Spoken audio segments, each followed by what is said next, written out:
নমস্কার সবাইকে। আমি রিঙ্কিস ক্রিয়েশনে তোমাদের সবাইকে ওয়েলকাম। আজকের ভিডিওর টপিক হচ্ছে জবা গাছ। তোমরা কিভাবে তোমাদের ছাদ বাগানে এই রকম সুন্দর জবা গাছ করবে তা নিয়েই আজকের ভিডিওতে আমি জবা গাছের 1 মাসের সম্পূর্ণ পরিচর্যা নিয়ে কথা বলবো। এই সম্পূর্ণ পরিচর্যা যদি তোমরা তোমাদের জবা গাছে করতে পারো তাহলে তোমরা গাছ ভর্তি ফুল পাবে এবং গাছটি সুন্দর থাকবে। তাহলে চলো ভিডিওটি শুরু করা যাক। রিঙ্কিস ক্রিয়েশনে তোমরা যারা নতুন ভিডিও দেখছো তারা অবশ্যই চ্যানেলটি সাবস্ক্রাইব করে পাশে থেকো।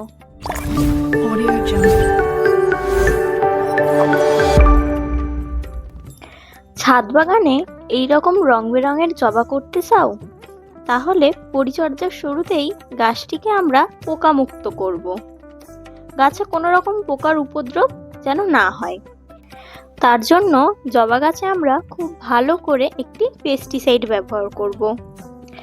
আমি এখানে ব্যবহার করছি সিনজেন্টা কোম্পানির একতারা। তোমরা এটি 1 গ্রাম 1 লিটার জলে গুলে গাছে সন্ধ্যের দিকে স্প্রে করবে, কারণ সন্ধ্যের দিকেই পোকামাকড়ের উপদ্রব একটু বেশি লক্ষ্য করা যায়। তাই এই একতারা স্প্রে করলে গাছের পোকামাকড়ের হাত থেকে রক্ষা পাবে।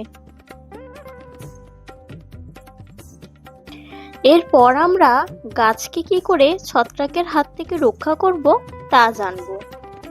ছত্রাকের হাত থেকে গাছকে রক্ষা করতে অবশ্যই ফাঙ্গিসাইড ব্যবহার করতে হবে। ফাঙ্গিসাইডের মধ্যে তোমরা স্যাফ ব্যবহার করতে পারো। এটি একটি সিস্টেমিক ফাঙ্গিসাইড। স্যাফ ফাঙ্গিসাইডের পরিমাণ হলো 1 থেকে 1.5 গ্রাম 1 লিটার জলে। এছাড়াও তোমরা Ridomil gold, tata Blitox, Amistar top এবং জৈবিক ফাঙ্গিসাইড হচ্ছে টার্কোডার্মা ভিরিডি। এর মধ্যে যে কোনো একটি ফাঙ্গিসাইড তোমরা ব্যবহার করতে পারো। এই সমস্ত ফাঙ্গিসাইড নিয়ে বিস্তারিত ভিডিও আমার চ্যানেলে আপলোড করা আছে। আমি ডেসক্রিপশনে লিংক দিয়ে দেবো, তোমরা চাইলে গিয়ে দেখতে পারো। এই ছত্রাকনাশকগুলির মধ্যে যে কোনো একটি ছত্রাকনাশক যদি তোমরা ব্যবহার করো তাহলে দেখবে গাছে যে সমস্ত ছত্রাকজনিত সমস্যাগুলি দেখা দিয়েছে সেই সমস্যাগুলি গাছে আর হবে না।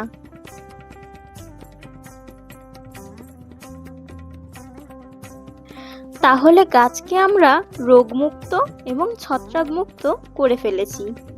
এবারে আমাদের গাছে খাবার দিতে হবে। আমরা গাছে একটি ব্যালেন্স খাবার দেব, যেটি হলো এনপিকে 19-19-19 কিংবা এনপিকে 20-20-20। আমরা এর মধ্যে থেকে যে কোনো একটি এনপিকে নিয়ে গাছে স্প্রে করব। 2 গ্রাম 1 লিটার জলে গুলে গাছে খুব ভালো করে স্প্রে করব। এটা স্প্রে করলে গাছের বৃদ্ধিতে সাহায্য করবে, গাছে প্রচুর পরিমাণে ফুল ফল আনতে সাহায্য করবে।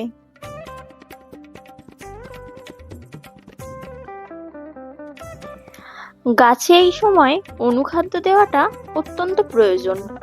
তাই গাছে আমরা ব্যবহার করব মোবোমিন। এটি একটি কমপ্লিট অনুখাদ্য।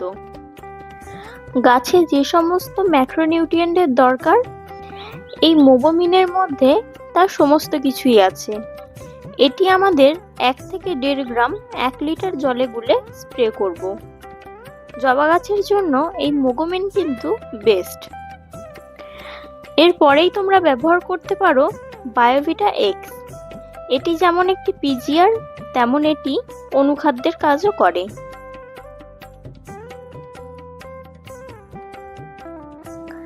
আমাদের ছাদ বাগানে অনেক ম্যাচিওর গাছ আছে এবং অনেক ছোট ছোট গাছও আছে।